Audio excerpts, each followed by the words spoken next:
In the past few minutes, it's been announced that the former Labour ministers Stephen Byers, Geoff Hoon and Patricia Hewitt have been suspended from the Parliamentary Labour Party.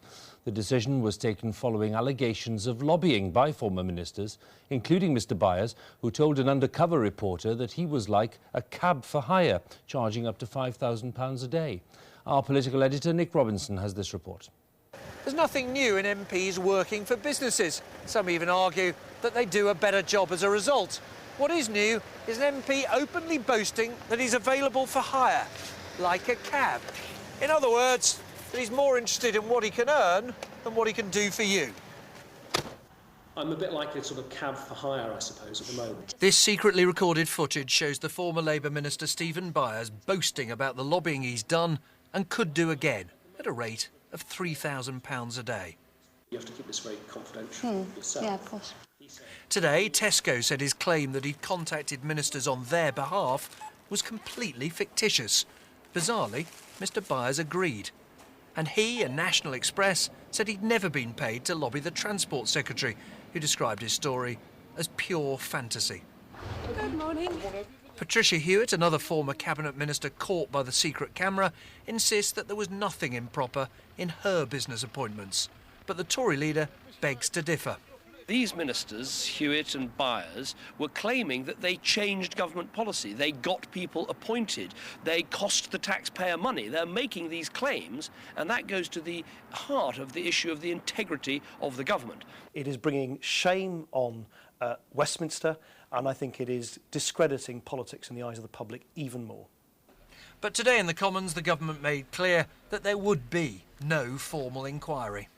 The Prime Minister today sought the Cabinet Secretary's assurance that departments had looked into these claims. They have assured the Cabinet Secretary that they are satisfied that there has been no improper influence on government policy or ministerial decisions.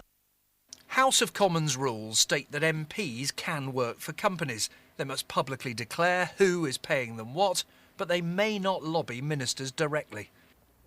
Stephen Byers insists that he's innocent of breaking these rules. His defence, in effect, that his boasts were simply made up. MPs are sent to the Commons to carry out the people's business. Some, though, seem to have their minds more on the business than the people. Well, now for the latest on tonight's suspensions, let's join our political editor Nick Robinson, who's at Westminster for us. Nick, what do you make of the announcement? Well, the news came through literally in the last minute or two, and it came, I'm told, after the Labour Chief Whip and the General Secretary of the Labour Party had watched the full documentary on Channel 4 that made these allegations. The decision was then made to suspend the three former ministers, Stephen Byers, Geoff Hoon and Patricia Hewitt. It is in part made due to a determination in the Labour leadership not to look flat-footed or slow to react on this story, in part because of genuine anger, in part, finally, Hugh, these are people not beloved of Gordon Brown's leadership or the team round them. Patricia Hewitt and Geoff Hoon, after all, led the coup attempt at the beginning of the year. Stephen Byers is a Blairite who's long been critical of Gordon Brown. They're delighted, I think, in the Labour leadership to have the chance to pay them back. And Nick, on tonight's special investigation, when we talked there about the breaches of parliamentary rules, what impact will that have, do you think? Well, in here, there are plenty of MPs who merely shrugged their shoulders, say, this is a technical breach, what's the fuss about?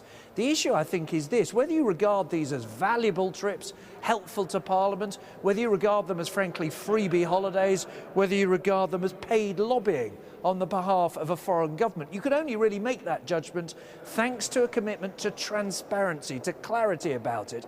Thanks also if the rules themselves are carried out. And it is the fact that the rules have not been pursued and have not been investigated, and that the BBC has revealed these breaches, that once again will fuel calls for greater independence in the regulation of this place. It shows one last thing, Hugh, and that's this, that once trust begins to go, as it did after the incident of the duck houses and the dog food, it doesn't just crumble away, it collapses. Nick, thank you very much. Nick Robinson there for us.